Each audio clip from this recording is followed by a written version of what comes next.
It is such a beautiful morning here on the homestead. It is finally warmed up. The snow is melting and it's our break. A break in the weather this winter. It has been so cold. It's time to get some work done on the cabin while we have a chance, while it's warmed up, because it's going to get cold again.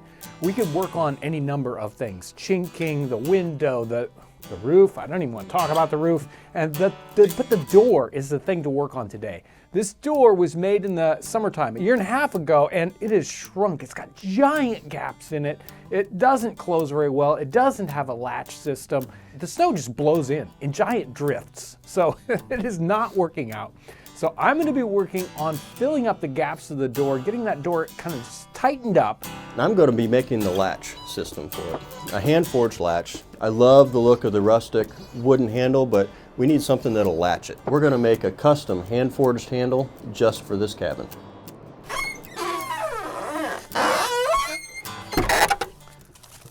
So let's take a look at the door from the outside so we can get an idea of what our real problems are. We've got our gaps here between the boards on the internal section here. This is actually pretty easy. Only I can't quite fit my fingers through these gaps, and they're pretty regular. This should be easy to do. It's going to get a lot harder here on the outside edges. I can fit my whole hand in there, right there. So this is going to be the biggest problem area. The rest of it isn't fitting too bad. I mean, we'll take a little bit of fixing around there. Normally, I would probably just fix these with boards. The problem is if we put wood in between these gaps and summertime comes around, this wood's going to expand and this door won't shut at all. Or it'll shut and we'll never get it open. So we want something that can give a little bit. So we're not going to use sticks. I think I've got another solution for that. The latch that we are going to be hand forging today for the cabin is a common 18th century system called the Suffolk latch. And it comprises of the handle that goes on the outside of the door. Then it'll have a little thumb piece on the outside that you will depress to lift the bar on the inside. And that bar will catch the latch on the inside. And it will have 5 pieces plus the nails that we will be making also to install this latch on our cabin.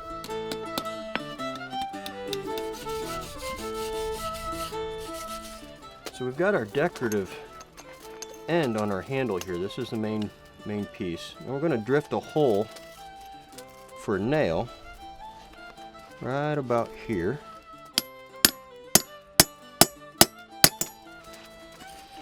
Here we go. So we have our nail hole punched. Now these 2 holes here, I'm going to cut through them so it'll make a slot. Then this piece is going to go through, and that will be our thumb lever for the latch on the inside.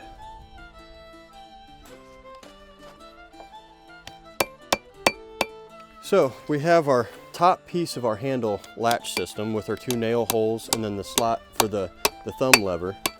We've got a 90-degree angle. Now we're going to bend a curve just for the handle and then bring it down with the nail on the bottom side. So just make it a little decorative.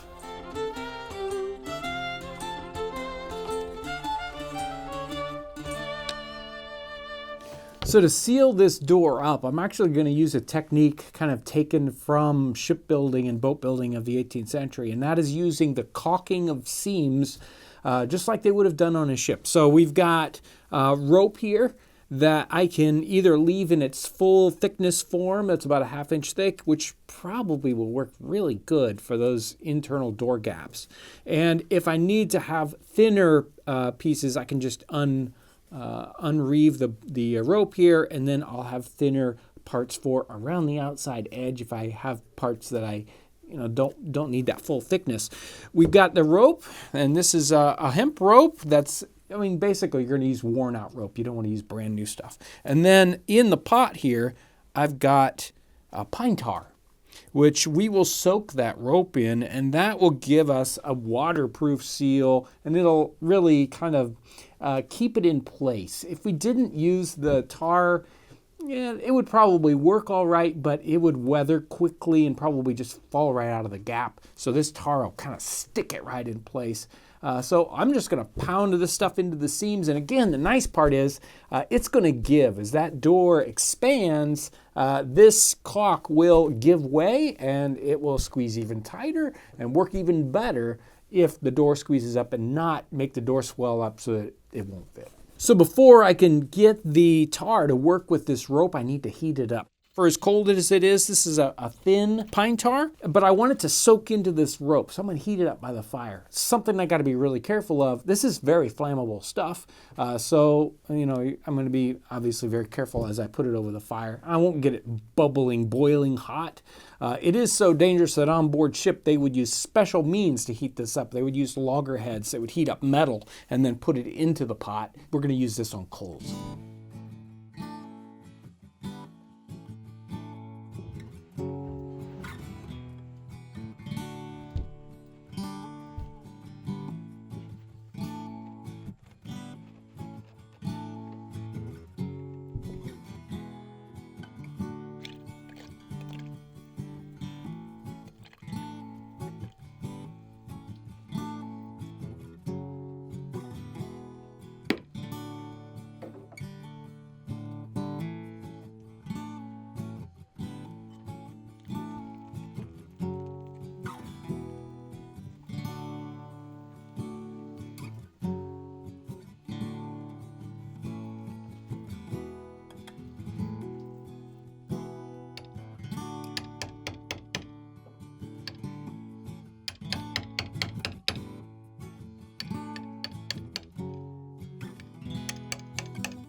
So here we have our finished handle. Looks good, top and bottom match. We've got our holes for our thumb lever for the inside part of the latch and all our nail holes. The very final step is a coating of beeswax. That'll help keep it from rusting and it'll make it look really good too. The next step is to make the thumb lever that will go through the door and actually operate the latch on the inside.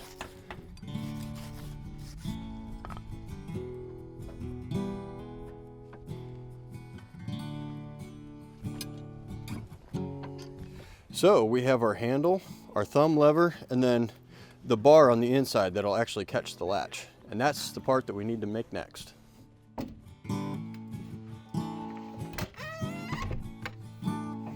Well, here's the door back on its hinges, and our caulking looks really good here. Now, we still have some little gapping, but that's all right. As this door swells up, as soon as it's not this dry, it'll probably squeeze that up a little tighter, and our gaps will disappear.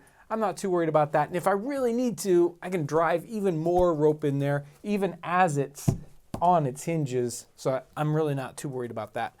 I was thinking about how the rope would go around the exterior, and there's just no gap on this side for it to happen at all. And even on this back side, the hinge side of the door, this gap is so big, the rope isn't going to work for that. So I am going to create a small piece of wood that will fill in. It'll still leave a little bit of a gap, but we're going to fill this worst part in with wood.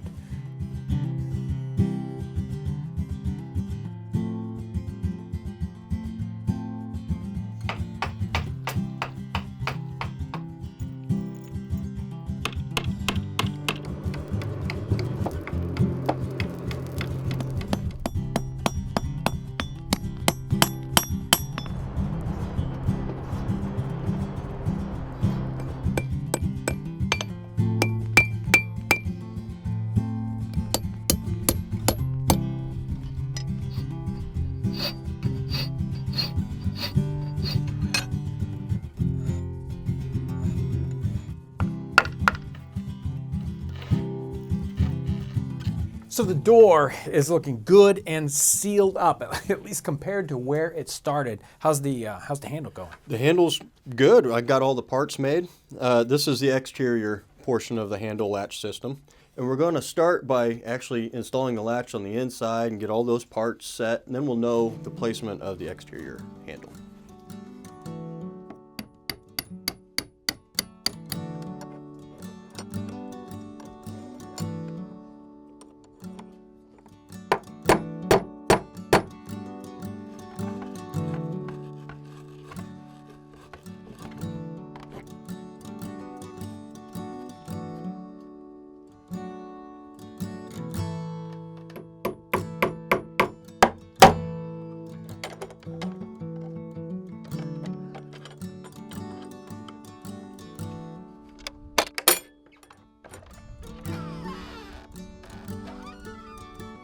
The door is so much better than it was. It took all day long.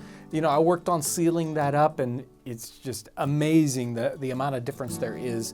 You know, working with that tar, getting it all hot, and then you soak that rope and everything squeezed up. So there was a lot to learn about the process of getting it to work on that door and the latch. Yeah, the latch, that was another learning process. That latch was made custom for that door. And I learned once you have all the parts made, you have a lot of final fitting to get it to work for that door. Thank you so much, Brandon. That latch looks great.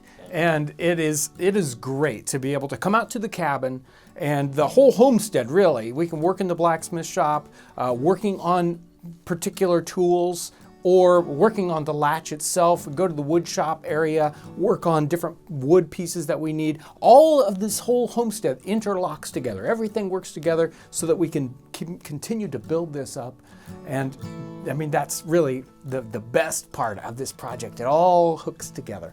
I want to thank you for coming along with us today on this homestead project. Thanks for watching.